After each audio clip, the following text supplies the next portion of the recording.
And you were like, and you sent that email and everything. You're like, okay, everybody, let's do this. I forgot to even send the email. I don't think I got the email. I sent it to the podcast address. That's why. Should probably put you on the podcast address list thing, which I think Artem owns. I'm not sure.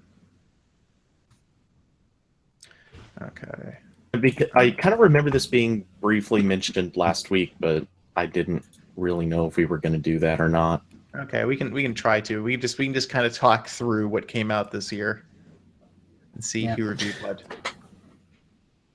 I'll see if I can find my reviews. I prepared. I went through my reviews. Well, Ryan, aren't you just the very special student? I am. I'm ruining the curve for everybody else. Yeah, you are. Okay. Well, there's a very good chance my only one is going to be Google. Well, no, Google Home, and I think I did a speaker at the beginning of the year. Okay, well, I'm going to get us started then because we're already going to be slightly late here. It feels weird to do this. It feels wrong. Like I'm stealing something. I don't even know what to say. Hold on, I got to think about this. You've heard it probably. I've heard it a million times. I hear it every single week. I'm gonna have to play back an old episode in my headphones to remember this. All right, just give me a second. Do you Oh, want damn it! me There's to an ad do roll. it? I mean, I'm pretty sure I remember it well enough. I think I could parrot it out. Apparently, this is just when David zones out every week. He doesn't pay attention until he has to say his name. No, I don't blame him. Okay, I got it. Okay. I think. Let's see if you can get it on the first take. I'm going to restart recording. I do not think I'm going to get it on the first take. Welcome to the Android Police Podcast, your weekly audio source for all things Android. It is Thursday, December 22nd, 2016. I'm your host, Matthew Smith. I'm not actually. Matt's not here. But I'm David Ruddick, and I'm here. I'm Ryan Whitwam, also here. I'm Cody Toombs, mostly here. Okay, yeah. So it's weird to do that without Matt. Matt is unfortunately ill this week, and he cannot speak. So he could be on the podcast, he just wouldn't be able to say anything. So I'm Matt this week. I'm also me. So it's kind of confusing. So this week, we have a few pieces of Google news that we should probably tear through here. And I think highest on everyone's list was an article that came out of The Verge today where Google announced, actually, before they launched hardware, that they were launching hardware, which was really weird. Jeff Chang, I think is his name, spoke to The Verge and confirmed that Google is launching 2 smartwatches early next year. But they're not Pixel watches. Yes, they will be branded by the OEM, who Google refused to name at this time. Yes, and the one piece of information they really gave was that it's a company that's already made an Android Wear device. So that gives us a list of maybe like the little over a dozen, probably. Yeah, but I mean, it's probably going to be somebody who's done at least a couple, or or a very successful one. Like, I think like Huawei is probably top of mind for a lot of people because they made the Huawei watch that was the most successful probably Android Wear device. Yeah. And maybe LG because they've made a bunch of them. They did, and I think Huawei's probably the top of most people's list. But we've heard some things. We're not ready to say anything yet. That maybe we know who it is, but we have to dig a little deeper before we figure it out or are confident enough to say anything. Yeah, so these watches will, when they come out, they'll be the first pieces of hardware running Wear 2.0, which, of course, was pushed back from this fall to an early 2017 release because it was a mess. Yeah, and I think that I think Google's initial plan was probably to release these, if not alongside the pickles, release them next to was probably released them maybe even a little before, because if they're not going to Yeah. be Pixel branded, then they were probably never going to be Nexus branded either, or maybe they were. And either way, if they're not going to share the brand with the phones, it would be weird to unveil them alongside the phones, right? Especially if they're going to bear another company's name. I mean, I feel they were probably targeting like sometime during the fall, because that's when they wanted to have Wear 2.0 originally. Yeah. So I'm sure they ended up pushing things back for a myriad of reasons, mostly the software, but also just trying to find a way to get people interested in smartwatch hardware again. I mean, I hope that when these come out, they're not going to be like $400 watches, because I don't think anybody's going to buy that, no matter how good it is.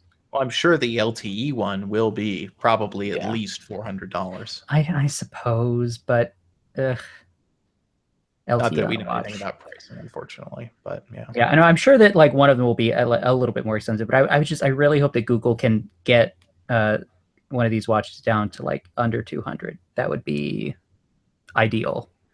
Yeah, I If would. they're doing the small one with no sensors, yeah, that's an attainable target. I think so too. $199 would be a good price point, especially if they're adding an Android Pay and NFC. I think that's Yeah. Yeah. that would be a good area to target. So Francois Yeah. asked, what about HTC? So Google did say whoever's making them had been an Android Wear partner before. So even if HTC had been working on Android Wear smartwatches, I don't think they're really eligible based on that statement, because they never Yeah. released anything If- or announced anything. If anything, Asus would probably be like my third bet. Yeah. Yeah, Asus Asus has been very committed. for a while. Yeah. But I mean, the thing is, Um, but like Asus released the ZenWatch 3 just like a month ago. I don't think they would want to immediately No. sort of put a new product out there. Like, I mean, Huawei is interesting because they didn't release a Huawei watch, in 2016. And of course, LG had the Urbane 2 that was canceled and then uncanceled, and that came out pretty early, I think, this year. So Yeah. it's been long enough for them that, they could release LG branded special Google watches, and it wouldn't be taking away from anything they've released. Yeah, and I think so. The other thing, the reason I pointed out Huawei and LG both in the post was because of the kind of the dearth of releases they've had for Android Wear recently. It seems like both of them probably have products waiting in the wings for Wear 2.0. They probably got pushed back because LG seems to be committed wholly to Android Wear so far. LG even when has it's hard been- to do a watch to make. I mean, LG has been committed to smartwatches before there were really even smartwatch platforms. Like, they've been making like smart wearable things for years that nobody cared about in Korea. Yeah. So yeah, we'll see what happens. So the timing is Q1 2017, so before March, I would assume. They also announced that Wear 2.0's final preview will happen in January, and that preview will contain Android Pay and Google Assistant. But I don't think they really clarified what, if any, assistant capabilities will vary across supported hardware. And then obviously there's the question of, I think the Urbane LTE, doesn't that have an NFC chip that doesn't do anything? It does, yeah. Yeah, so I would assume that's going to get Android Pay, especially just only even for developers, so that they have something to test with. But I think there's 3 watches that have NFC. There was a Sony one, the LG, and one of the Asus watches have NFC? I'm not sure on that one. Yeah, I know there was hardware in one of the watches that came out that they even said it does nothing, don't worry about it, ignore it. I think it was the Smartwatch 3. Yeah, it was the Smartwatch 3. It had NFC. Yeah. It didn't do it was live, like you could read the NFC chip, but all it would do is, I think it opened the Play Store, like you tap the phone on it. Oh boy. Yeah, I know. Somebody just started working with the latest Wear 2.0 preview, or somebody posted a video of they had the calculator open on their watch, held their phone up to it, and managed to open the calculator app on their phone by tapping the face of their watch. Okay. Which, yeah, it's like, okay, that's weird, but cool, maybe. Okay. I'm getting really pissed off trying to use a calculator on my watch. I'm going to use my watch to open it on my phone instead now. Exactly. Okay, so moving on. You got to admit, really quick, I just want to say Okay. Jeff Chang basically just killed the sales of every other Android Wear Oh, he watch did. for the next 2 months. I mean, this is it. When it announced the delay of Wear 2.0. Okay. But like, can you kill something that is already dead? Yeah, this is more like Google just chopping off the hands and head, all the identifiable parts of all the other Wear smartwatches. Yeah, The like, I deed mean, was already done. Anybody who's buying Well, Asus has got to be pretty. I don't know if Asus is, I don't know, what's the word I'm looking for? Competent enough to really understand that this is really bad for them, maybe? I don't know. That's fair. They knew what they were doing when they released the smartwatch 3, or rather the ZenWatch 3 at the time they did. Like, everybody knows that Wear 2.0 is coming next year, and people who care about Android Wear, of which I'm sure there are some, are waiting to find out what that's going to be like. And they're also waiting for the Google smartwatches, which everybody, we picked that up ages ago. I'm sure people at ASUS product development were at least aware that, hey, Google's going to do probably some watches, maybe. It's for the time being, like right now, the ZenWatch 3 is like the best Android Wear device you can get. Like, if you absolutely want to buy one right now, because it has like the best hardware, but I mean, it's still running Wear 1.5, so who knows what's going to happen with 2.0. I'm sure it'll get an update, but maybe not right away. Yeah. I would think that ASUS probably released this out of some kind of executive level decision, just being, bullheaded about it and saying that, well, there's an empty market right now and we want to release it. We don't want to wait for Google anymore. But hard to say. I imagine they wanted to move on to Christmas sales because it like you said, it's the only really new option right now. Everything else is pretty old. So yeah, it's a play for the Christmas sales, and I'm sure they'll get their 2.0 update just maybe a week or two late. Probably, yeah. So moving on, I'm not as good at segues as Matt because I don't really think about them ahead, but whatever. The Google Pixel has a speaker issue. At least a lot of Google Pixels have a speaker issue, but one which almost nobody noticed until some guy figured out a way to reliably reproduce it. So it's hard to, it's an issue, but I wouldn't call it a big problem. I mean, I think that's where you're wrong, David. This clearly means that the Pixel is a terrible, terrible phone, and everybody should just immediately start flooding Google with calls trying to return their phone. Yeah, I don't want to railroad the guy who's been, kind of leading the crusade here, but he's being a little obnoxious about it. He said he's returned his phone 4 times now to get replacements. And I guess somebody ran a story earlier today, specifically about the fact that he got a refund because of the speaker issue. Which and let's explain what the speaker issue actually is. Yeah. So, okay, if you turn the volume on the Pixel all the way up, like literally to the maximum level, you will get a lot of like audio clipping with loud noises, which sucks that it doesn't sound good. But if you just bump it down a notch, it doesn't do that anymore. So like personally, like me, I don't care about this. It's not a thing that I would have probably ever noticed, and it's certainly not something that I would return a phone over. Yeah. For some people, it is a big deal, I guess. And okay, that's fine for them. But the thing is, like, man, the Pixel's a good phone. If you're going to return it for that, then I guess I don't really see where you're coming from. Yeah, that's your decision, whatever. But I would also say, so apparently I'd been reading that some people with the Nexus 5X who had upgraded to Android 7.1 had seen a similar problem after the update with some noise or sounds, I should say. So it suggests that even if this only affects a large number of pixels and not quite all of them, which even on the team we've got some people with phones that aren't affected, but then most of them do seem to be. It's probably something that changed in software and that can be changed again in software that alleviates this problem. It sounds like something is pushing the speaker driver beyond its design limits, and that it can probably be corrected, with some kind of audio processing technique or change in behavior of the audio system. So it's something that will probably get fixed in a patch. I would not be surprised if we see it fixed, even maybe in the next security patch. But it's something that, like we said, it took some guy specifically pointing out very specific instances where this occurs before it really received much of any attention. And speaking of problems, there I did a segue. Some Nexus 6Ps have an actual problem that is actually really frustrating. So some phones, after they're about a year old, the battery has started to turn off well before the indicator reaches 0%. And I don't mean like 5 or 10%, even though that's happening too. I mean like 20, 30, 40, 50. It's pretty bizarre. Yeah, that's a more substantial problem. That's the sort of thing you should be legitimately upset about. And I think what's really upsetting is for a lot of the people who are affected is their phones just got out of warranty, like within weeks. Mm-hmm. Yeah, it's like this is like a cartoon where the character realizes the warranty for all their appliances ran out that day and everything suddenly breaks.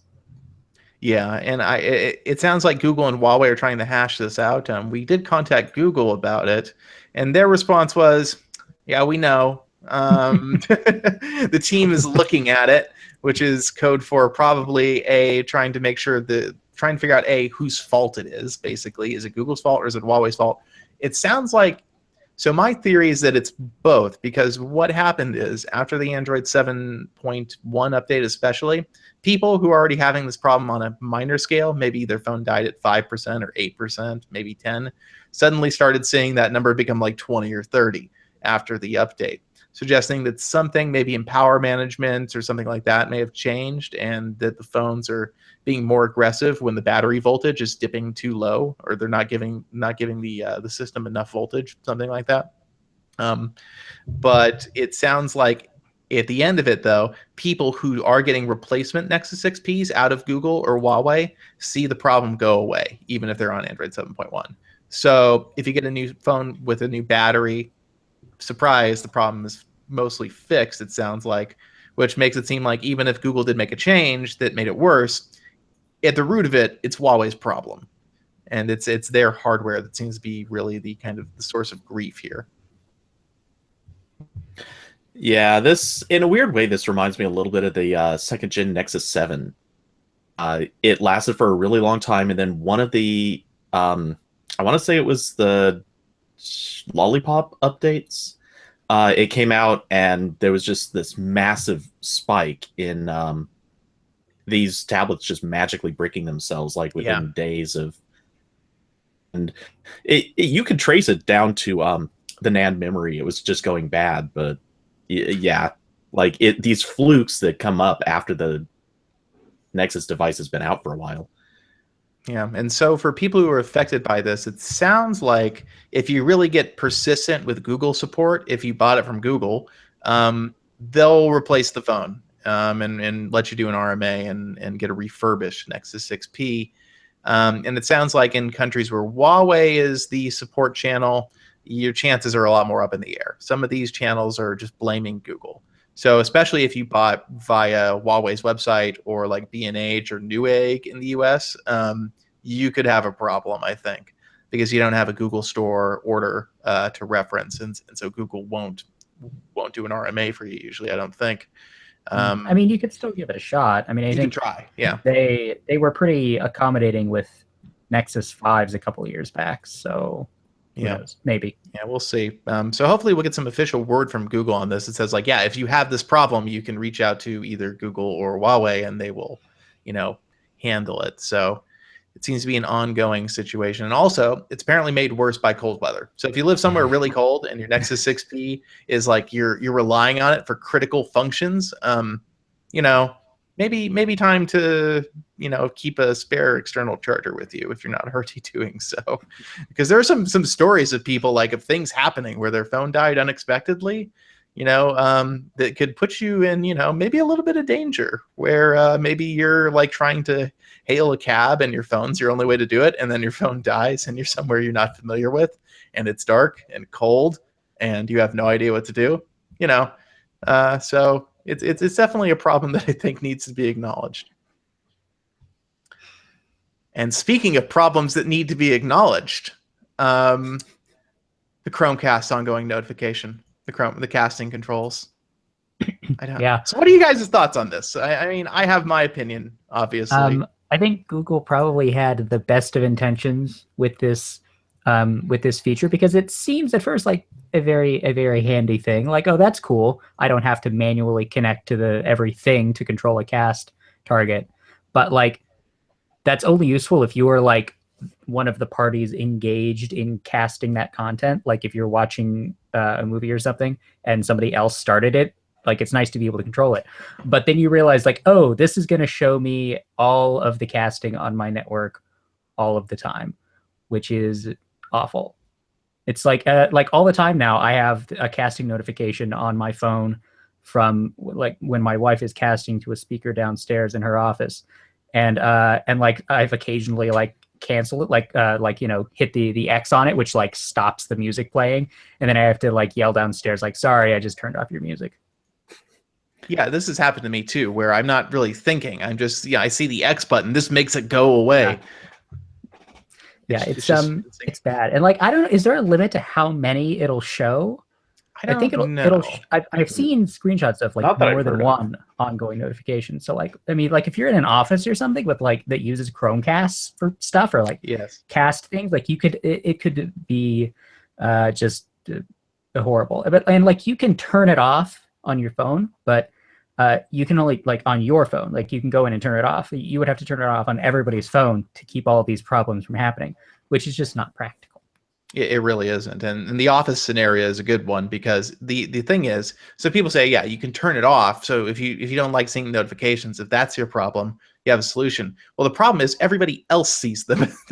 And most people have no inclination to turn it off or like understanding of how to do And it. it's not in an easy to find place. It's pretty Well, buried. No, you real hit the please. settings gear on the notification, it takes you right there. But otherwise, I think yeah, it most people is. don't know that that's even a thing. Exactly.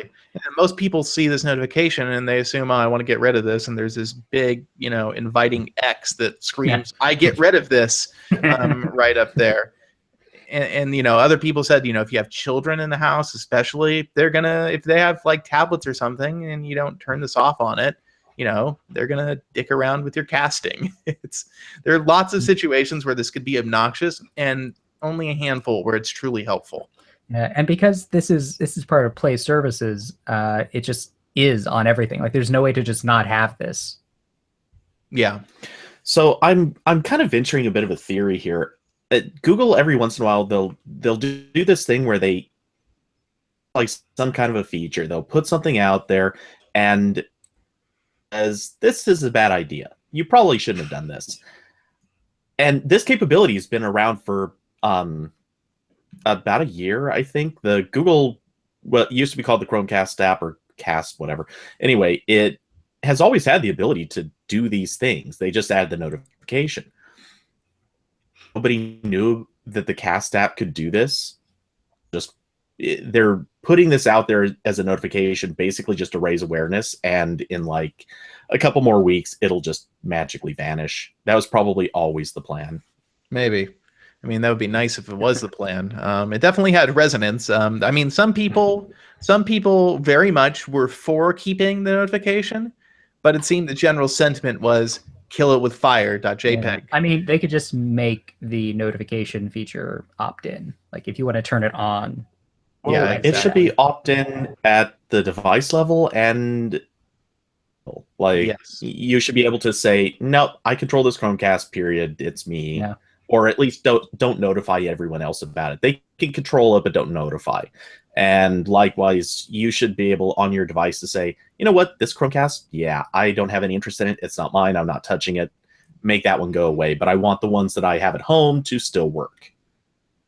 And I guess I wonder who is really responsible for this then, because I mean, if it's through Play Services, I wonder. So is this, is the casting team the one that was pushing this? Like, is it somebody who is more specifically responsible for castings that happen through Play Services?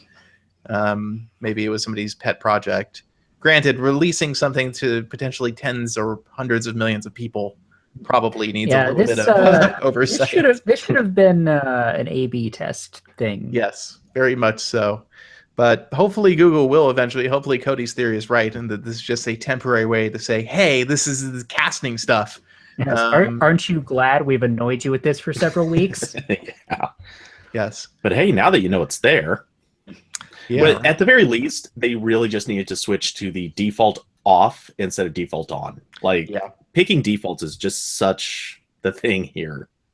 Definitely. That's definitely the issue. And I'm sure Google's whoever loves this is like, oh, but there's no visibility. It's like, yeah, but I don't think most people want it to be visible. That's kind of the issue. So, and in more nice Google news, in things that Google has done that might make you happy if you subscribe to Google Drive, especially, they've added annual billing with discounts for the 100 gigabyte and 1 terabyte plans. So this is now in line with like Dropbox? Yes, Dropbox only has one personal plan as far as I know, so Yeah, it's it's the just one one terabyte terabyte. plan. Yeah, and that's the same price now if you pay annually. Yeah. Technically, it's 99 cents less for Dropbox, but whatever.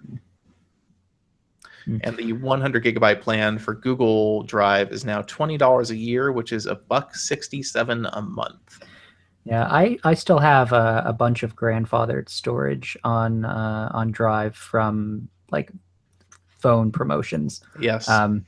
But I apparently like I've run through all of those I can have on my account. So whenever those expire, I'll need to actually probably buy some Google Drive storage. Yeah. Even though I pay for Dropbox too. Like I use Dropbox for almost everything, but there are there are things I still need to use Drive for. So I will probably have to have that space too.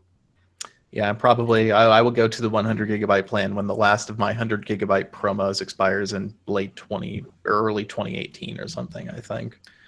So eventually, we'll be forced to pay. Yeah, so far I've been managing to get by on just the free plans on both. I don't really use Drive for that much, though. I'm probably about to use a whole crap load more of Drive in the very near future. But yeah, it's tough, but I'm squeaking by. Yeah, I pay for Dropbox Pro because, I mean, if the thing I've learned about Google Drive is Google Drive hates big files. It despises them. It has so many upload issues with big files. It is obnoxious. You can let something sync. You can sync like a 3 gigabyte file for like 16 hours. It's insane. Whereas Dropbox, every single time, I've never had an issue uploading anything. Dropbox, Yeah. I sometimes have issues downloading big stuff, but even that's pretty uncommon. Yeah, Dropbox has always been very, very fast for me. I use the photo upload thing. So like when I take screenshots on my phone, they sync to Dropbox and then down to my desktop in like 5 seconds. It's great. Yeah, I guess I wonder if Yeah, Google's problem is that they're essentially trying to their goal is more to minimize the amount of power they expend in handling uploaded content and distribute it across their network as evenly and efficiently as possible. Whereas Dropbox is about providing you a service. Yeah. Well, if Dropbox weren't so fast, I mean, it wouldn't be as much of a competition, or it would be more of a competition, but I rely on Dropbox for that. Yeah, The speed exactly. is just Dropbox is very reliable. unbeatable. Yeah.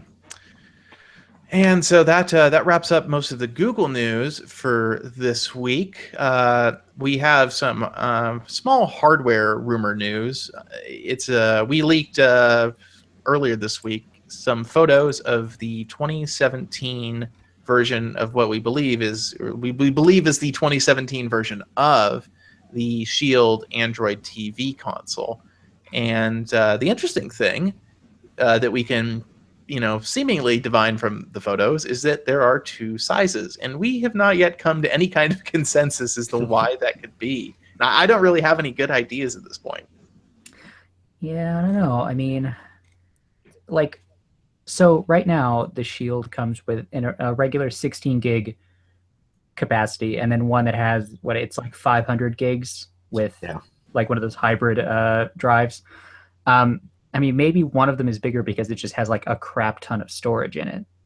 Yeah, and I guess, and Cody, I think, pointed this out, but why not just make them both big then? Why does it matter? It's not like empty space costs money. I don't know. It's free.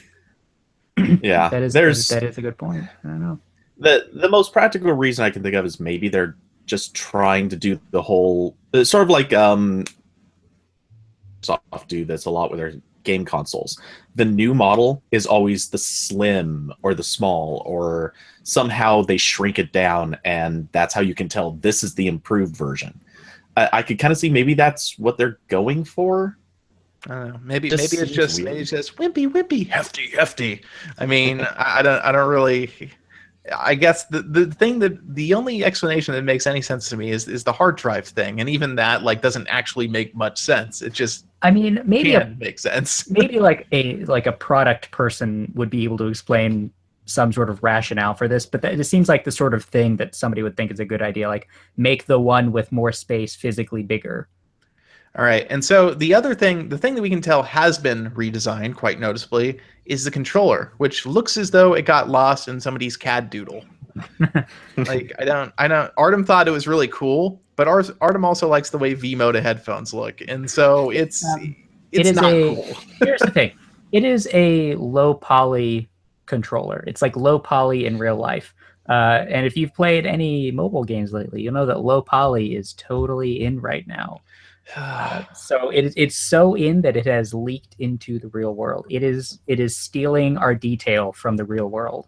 It looks cheap. That's the problem I have. It looks like I something mean, Mad Cats would make. this is Okay. it's renders, so Yeah. it might look nicer in real life, but it does Yeah. look very like gamery. Okay, so really quickly to build on your low poly theory, I'm kind of wondering if maybe they wanted to do the whole, hey, look at this physical thing. It's low poly, and when you look at the screen, we swear there will be more polygons. We swear, we promise it would be more than this controller has. I mean, that's and a you would pattern. like it. That's a pattern that NVIDIA uses all over the place, though. Like they really like Yeah. that, like the polygon thing. I guess. Although, like the overall shape of this, I think looks nicer though. It's much It more does. hand shaped than the current Shield controller. Yeah, the ergonomics definitely look improved, much Yeah. like And kind they- of and the it- newer Xbox yeah. controllers. And it appears that they lost the trackpad, which is fine because that was really not useful. Yeah, I never really No. understood how that worked in the first place. I didn't quite. It was definitely not natural. Yeah. What I am upset about. So, based on the visuals, it looks like the remote has not been changed. And if it's still that capacitive volume control, I'm going to be sad because that capacitive volume control irks me on a nightly basis because it's how I control the volume of our TV. You know, I don't have an AV receiver or anything. The Shield's just routed straight into the TV. And so using the TV remote for volume is kind of a pain because basically you kind of have to find the equilibrium between the two. Yeah. And it's easier just to use Shield. I always just leave the Shield turned all the way up. Same. Yeah. I guess I haven't considered that, and I do have it connected via digital. It's digital audio, so it shouldn't matter. It shouldn't clip or anything like that, I guess.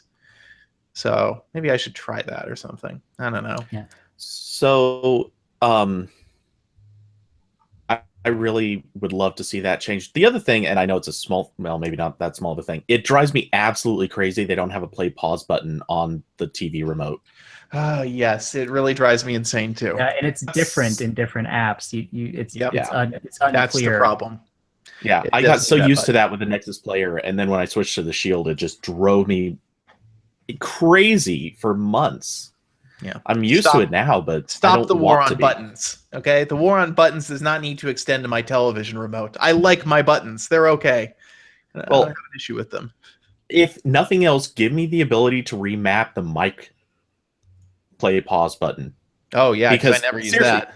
I use the mic button once a month, maybe. Yeah, they really have not followed through with the voice search stuff on Android TV. They have not. Well, they haven't followed through with making Android TV especially good either. So I think It does seem a little forgotten lately. Is there even such a thing as Nougat Android TV? Does the Nexus player have that? Yes. it does. Yeah.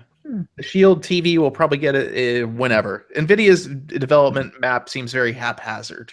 You know, it could take a really long time to get something, or they Slow could to bring 6.0 over, but once they did, it was a really good update. Yeah, they focus on adding features and fixing things, so that's always good. I applaud NVIDIA for taking genuine care at software. It seems so. There's that.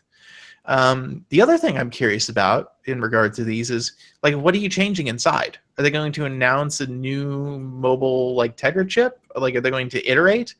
Because it seems like recently they're more about, hey, what if we put another Tegra X1 in there? That's better. You know, not like let's make a new Tegra chip. Let's just put more. Maybe it'll get dual Tegra X1s. Is that would that even work like for Android? Like I'm not dual sure. discrete chips? That seems usually by this point, if they were going to announce like a new ARM chip, we would have like heard about like a new core or something if they were going to do that. Like maybe they're gonna do Denver and not suck at it this time. I doubt it. I think that is very unlikely. I feel Yeah, like that was NVIDIA's burned themselves so badly in doing their own architecture so many times now. It's like that hot stove; they just can't stop touching it. You know, it's like, oh, it looks so yeah interesting. they What if they we just just have try it for a not little bit? they just have not even talked about the Denver core since the Nexus 9. Like that was Yeah. just such a mess. Because there was a lot of talking about the Denver cores in the Yeah. Nexus 9. The talk was not good. Yeah.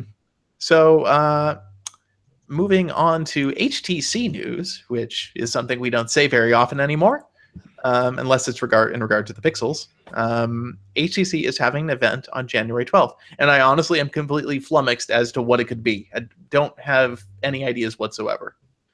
Yeah, I mean, there was that report the other day that they might just stop like pushing flagship phones in the U.S., which frankly sounds kind of plausible at this point. So I don't know what this would be. Yeah. I mean, yeah, it just seems like they're at this point where they have to either like completely change the way they sell phones and like make phones, in which case I feel like this is awfully soon for them to be announcing a new one, or they need to just like rely a lot more on being an ODM, like they have like the same arrangement or similar one they have with the Pixel, where they just make the hardware and somebody else does all the other stuff. Yeah, given the U thing, I would not be surprised at all if it is some kind of partnership product announcement. That seems very likely to me. Well, I've seen some suggestions that the U could be short for Under Armour. I thought about that, but I feel like Under Armour They would go probably UA. wouldn't like that use of the brand. No, they wouldn't. They're really defensive of their branding. To me, I see U, and my first thoughts jump to, and this either like another selfie camera, like the oh, what was that thing called? The weird little action cam that looked like a periscope. Was it the Re? Is that what it The was? Yes, Re, yes. Yeah, I either picture something like that or a wearable, because they're really focusing on it's all about you. Man, I don't think that HTC is disconnected from reality enough to do a wearable right now. I mean, but right now you can tell they've been pondering it for so long. They've been they even had the design. They had designed an Android Wear watch. We know, and it was a thing. and they didn't release it for very good reason. That they couldn't see any way to make money on that. They also would have been releasing it at one of the worst possible times, short of right this minute. Yeah. Now, the other thing to give more credence to a wearable, though, is that Google said today in their interview with The Verge that they expect partners to announce new smartwatches at CES. And so this is after CES, but it's in the general vicinity. So maybe, but at the same time, HTC right now is so focused on becoming profitable again that a smartwatch seems like it would be like the opposite of helping them become profitable. It would help them become more unprofitable, because I don't think there's any way they could hope to make money on a smartwatch right now. That would be a big risk for not a big reward. What if you mentioned earlier that it could be another partnership situation? Yeah. Maybe they partnered with somebody who's going to partially subsidize it, and HTC couldn't lose money, but maybe it's really going to be tough for them to lose money. They might have made a strategic partnership that's just like flush with potential. I wonder. Yeah, I'm quite curious, because they haven't really provided any context at all. And given that they're unlikely to launch any more flagship phones in the U.S., I sincerely doubt it's anything to do with. I doubt it's a smartphone. I don't see that being likely. So it's too early too. Early January is a terrible time to launch or announce a smartphone. Yeah, that doesn't make much sense to me either. So I guess we'll have to wait and see, because I honestly, other than a wearable, I don't even know what HTC could do. I don't know. I guess it could be like a budget phone. Like if they decided to try to go for like a low cost, like middle of the road phone, like to compete with Motorola. Yeah, maybe. I don't know.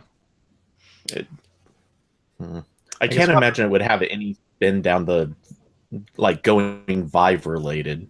That would be a little too out there. That's maybe. Oh, you know what? Unless it's could they be spinning off like Daydream somehow? Yeah, maybe.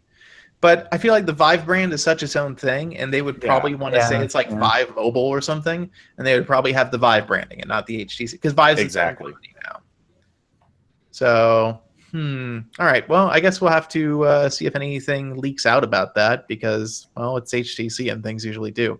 So, moving on to carrier news, unsurprisingly, T-Mobile is doing something upsetting this week. Who'd have thought?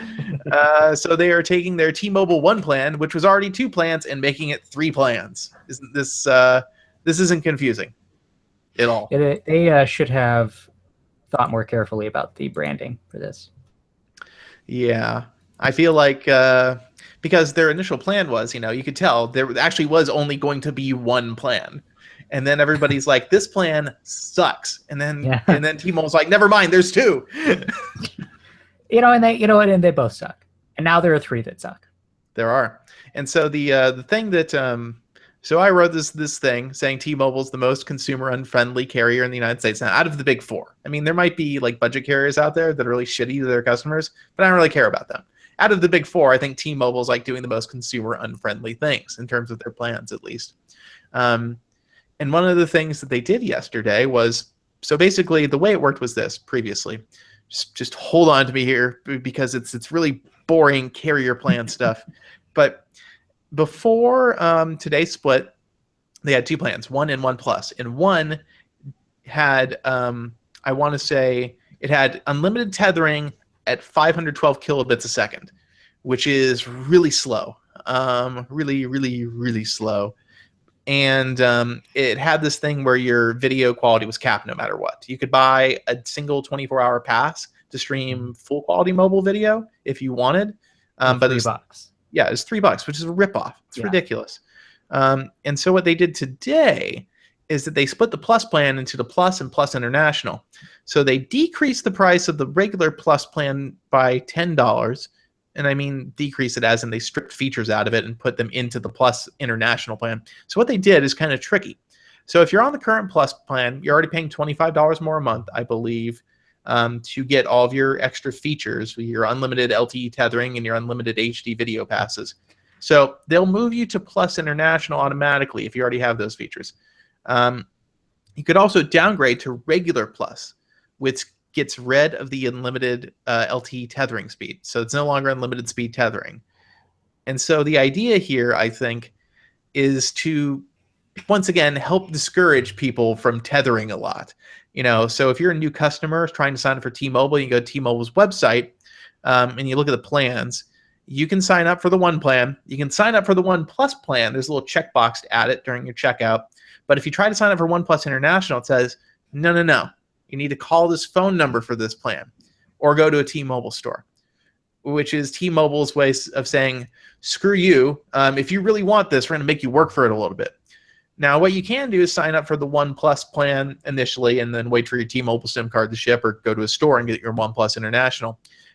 And once you have 1 Plus, then you can go into the My T-Mobile app and upgrade your 1 Plus plan to 1 Plus International. There is a setting to do that. So they're not totally hiding the ball. I mean, this is all pretty stupid. Yeah, but I asked them, so why is there this phone wall in the first place? Like, why isn't there a checkbox to upgrade to 1 Plus International? And the thing they got back to me about was, or they reached out to me about initially was, oh no, existing customers, they don't have to call or go to a store. They can just do it in the app. And I asked, so why do new customers have to do any of this? Why do new customers have to go through any extra hoops? And of course, no answer. So they didn't have any response to that. I asked several times. And they just didn't have anything for me. They said they were looking into it, but I don't think they're looking into it. Yeah, they're looking into how long they can ignore you. Yeah, exactly. And so speaking of, we don't have this in the spreadsheet because it's not that exciting because it will probably be bad news.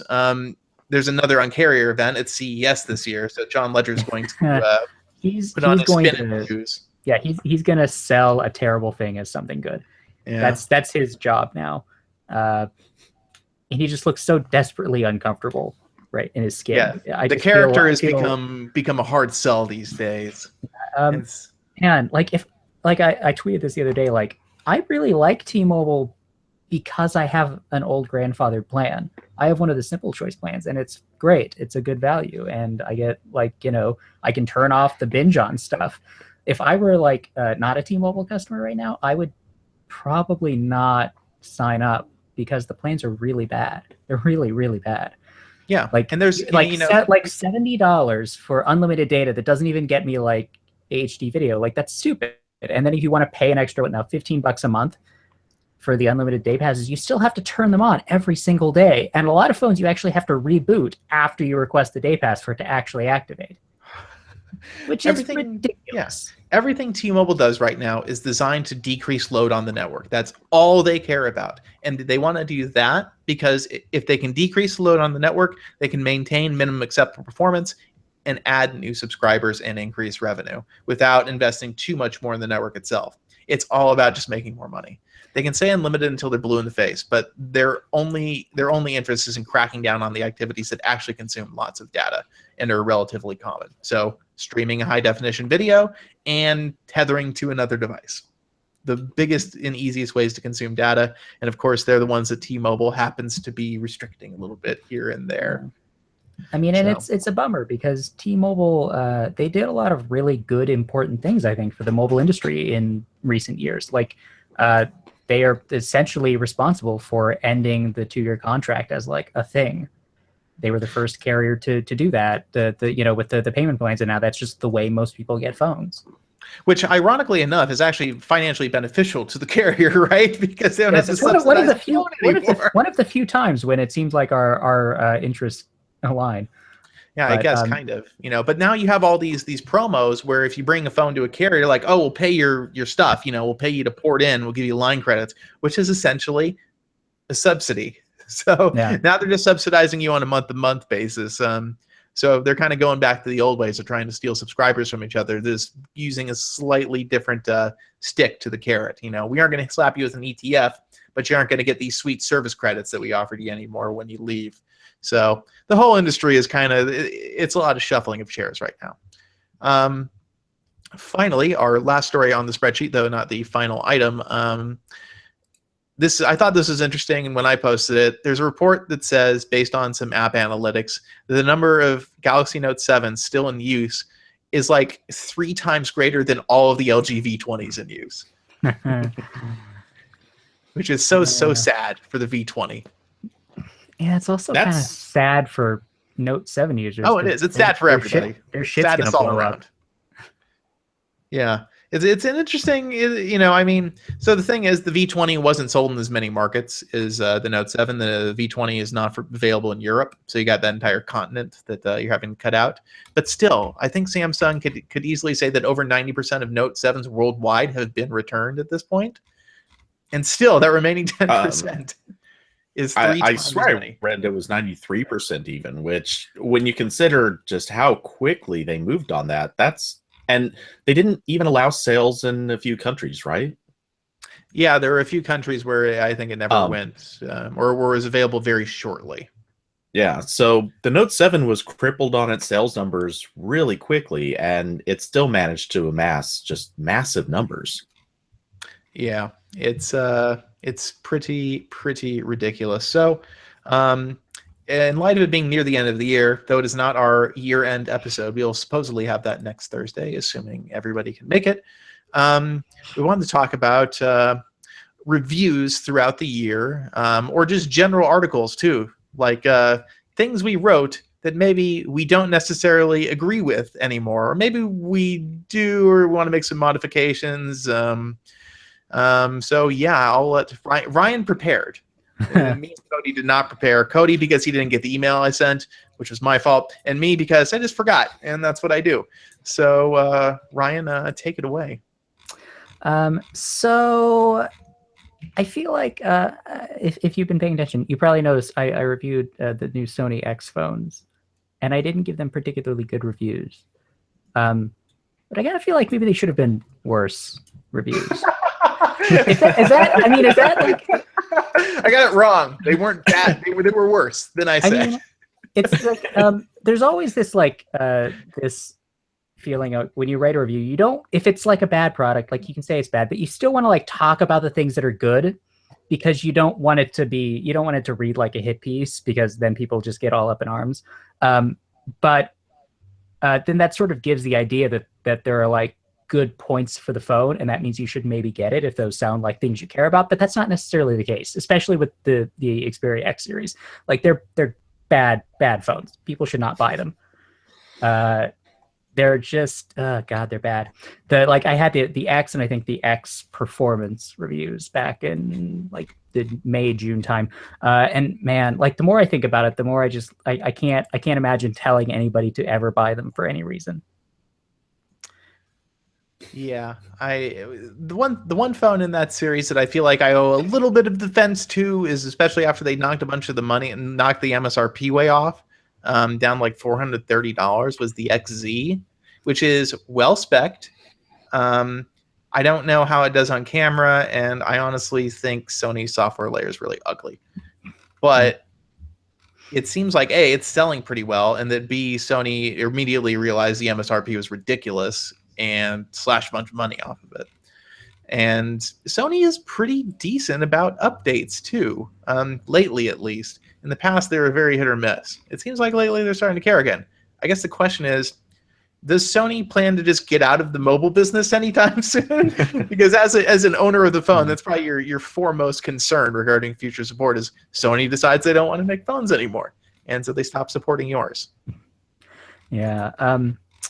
So I also I reviewed the Xone 7, and I gave it kind of like a lukewarm review. But I think, I mean, in hindsight, I think it's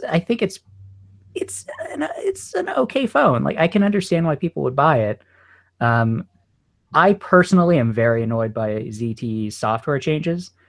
And that, I mean, I think that's more important to me than maybe it is to some people. Like I get extremely annoyed by like the little arbitrary changes that just like delay me when I have to do something with the phone. Like ZTE took do not disturb mode out of the quick settings. Like you just can't get to it unless you go into the settings, which is terrible. And the lock screen doesn't have notifications on it unless you hit another button. And like in the grand scheme of things, that isn't the end of the world. But for me, those were really annoying.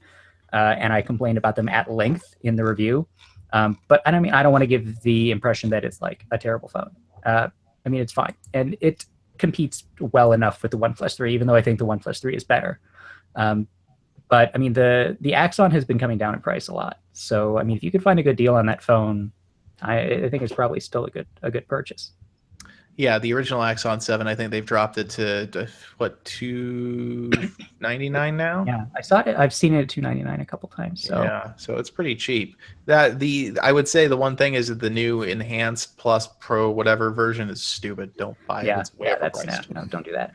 No, but yeah, I mean, but like, you know, like $300 for a Snapdragon 820 and 4 gigs of RAM and a 1440p AMOLED, that's great. Although, man, the buttons are still terrible though. Yes, that seems to be a universal complaint about that phone. Yeah, you know what's funny is like on the Mini they didn't do that. They have on-screen buttons, thank goodness. So yeah, so there's that. The Moto Z. I reviewed those and I said they were bad, and I think they're probably even worse than that now, because like, where are the mods? There's been one more mod since the initial review, that terrible camera mod. And yes. Like now here we are all these months later, and it's still like it's like a $700 unlocked phone, and then they want you to buy, you know, an $80 battery or a $300 projector for the phone, and it's just bad. I feel like this is going to be a big flop for Motorola / Lenovo. Yeah, I definitely agree. So one that I have, at least that comes to mind immediately for me, is the HTC 10. Which I made the mistake of mentioning the title that I thought it was too expensive, which distracted from everything else about it. I do think it was too expensive when it came out. I think it was $700, right? Yeah, it was $699. Yeah, it's too much money. More without a than doubt. The Galaxy S7.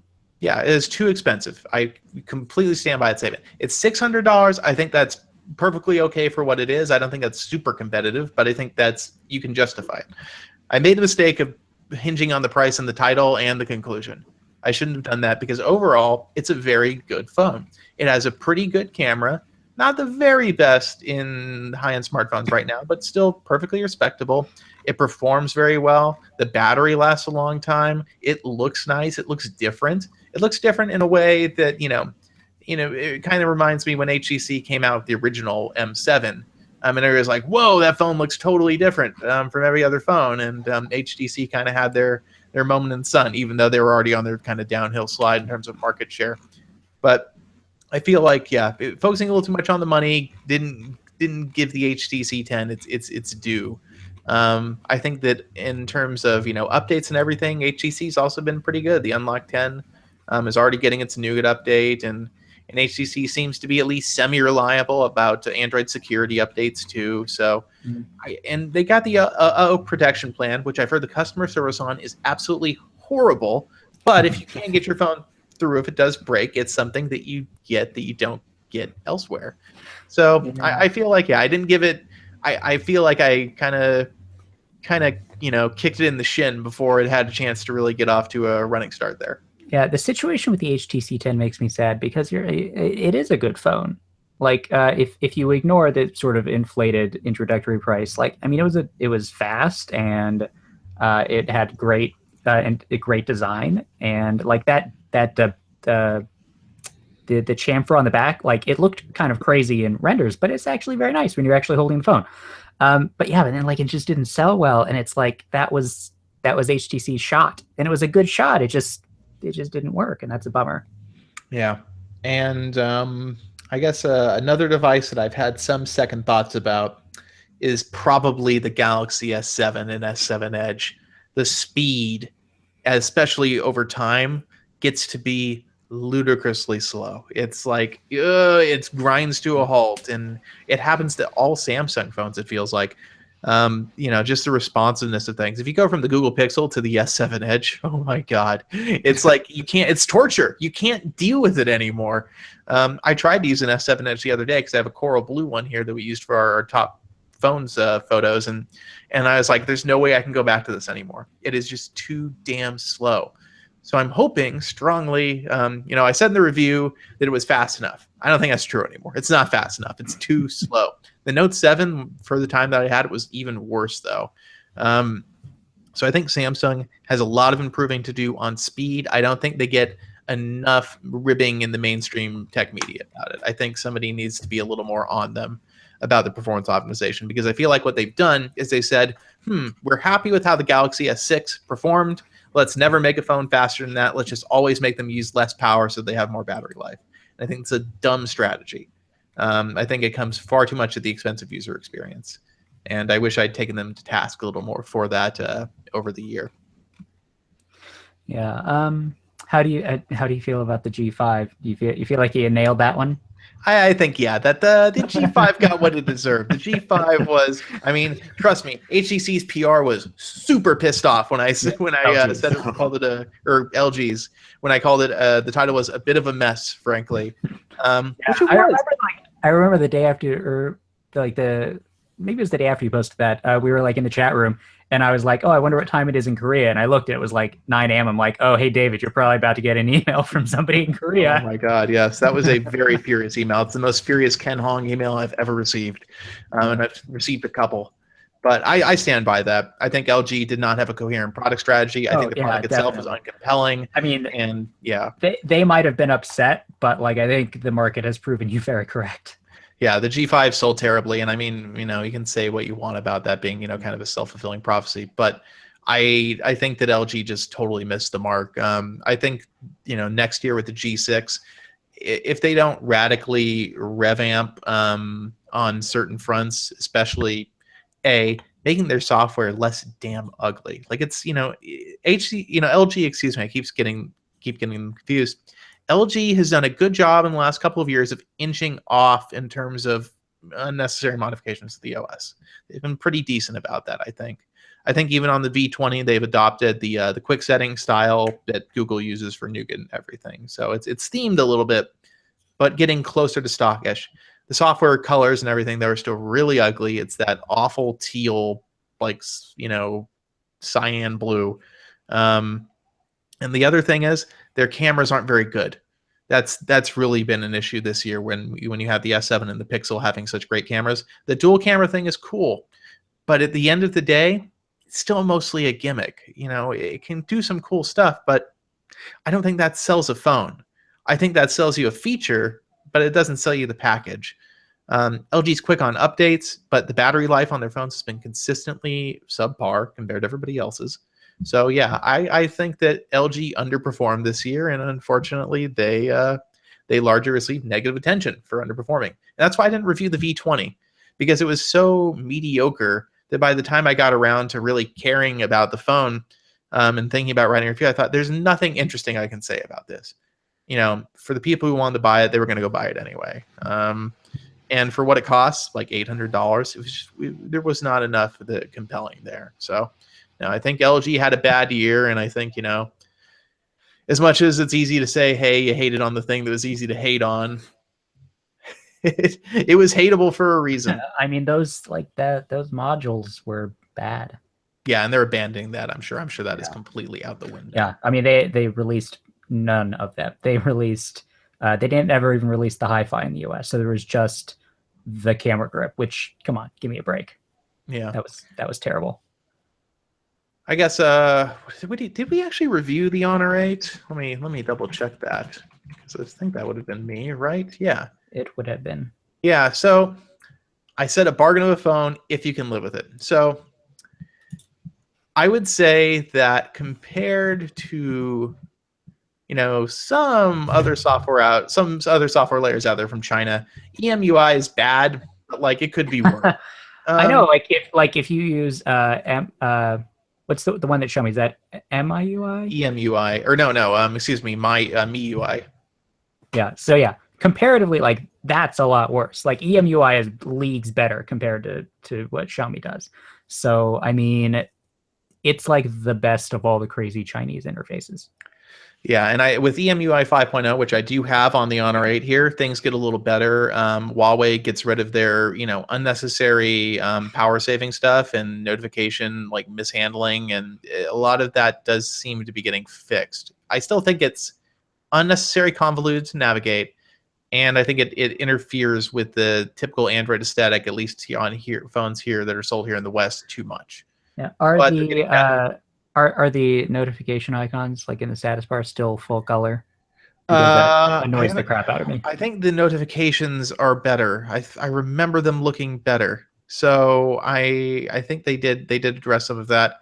I would also say that on value for money, the Honor 8 does get you a lot for what you pay. The camera, when it works well, is good. Yeah, it's I have one someplace in my office here, and every time I pick it up, I'm like, man, this is a pretty phone. It is. It's good looking. I wish that it had better software, because I would actually carry this. Yeah, it's a nice phone, and that blue color, the way it reflects off the light and everything, it's you know what though, the deal breaker for me, at least when it first came out, it didn't have Android Auto support. I don't know if they've added that, but it's the first phone I've ever used that just plain doesn't support Android Auto. You plug it in, it pulls up an error screen. Yeah, I've not tested that because I do not have an Android Auto system. That seems like a Huawei kind of oversight to make. Yeah, so I think that the other thing with this phone was I found the network performance was really iffy. It's had patches since, and I haven't really given it actual usage time since I used it. But I think what it was is, I think maybe it deserved to be positioned as, hey, don't buy an Ascend P9, buy this. There's no reason to buy the P9 when this exists. The P9's marginally faster and marginally thinner, I think. That the Honor 8's the better phone. I have almost no doubt in saying that. So yeah, I think Huawei did a good job on that phone for a Huawei phone. And I hope that it's more indicative of a trend with the Honor brand, because the Honor brand started the year with the 5X, and that was a crappy phone. It was a not good phone. It's not gotten any better. They don't support it. So the Honor 8 hopefully marks more of a turning point. That said, they're not saying the official nougat for it lands until February next year. So they're taking their time, even though the beta's already out. Yeah.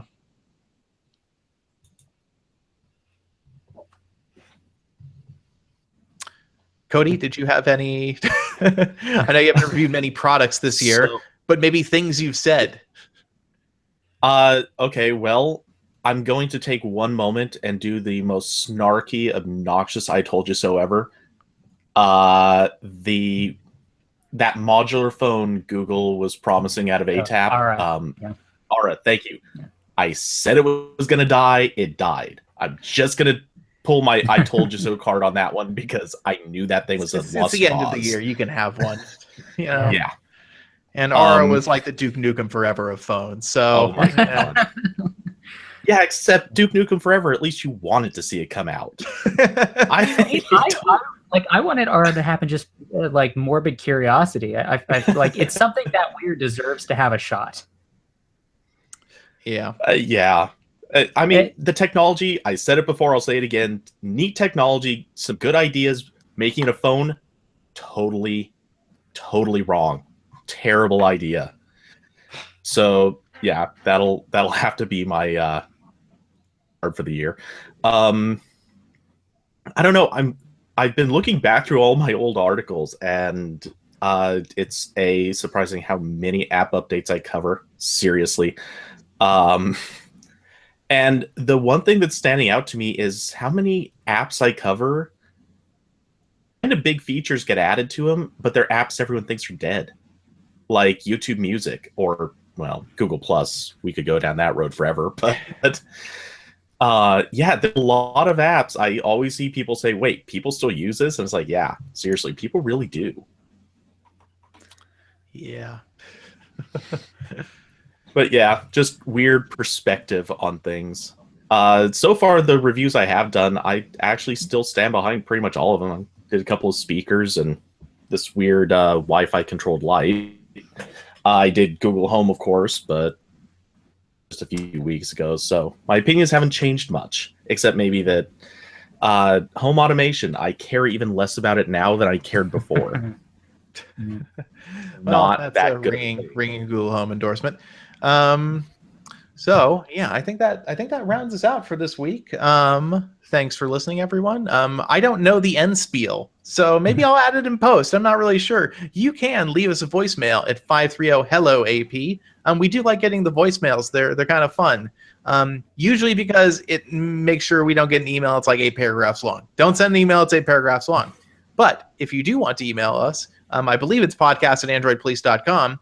And we will read your email if it's good. I'm sorry. We have to discard some bad emails, unfortunately. I'm probably going to replace all this because it's really discouraging anybody from participating in the show. But thanks for listening, everybody. This is all on the spreadsheet. You could have just probably. Oh, wow. Is it? Okay. Okay, yeah. So I'll just go ahead. Okay, I'm going to clap on the microphone here. Well, that about wraps it up for us this week, everybody. If you want to reach out to us, you can call us at 530-HELLO-AP. That's 530-435-5627. Give us a voicemail. We like to hear voicemails. They're fun. You can also email us at podcast@androidpolice.com with your questions, inquiries, opinions, complaints, if you so choose. You can find us on Twitter at Android Police and on Google Plus and Facebook. Okay, I'm going to stop the broadcast.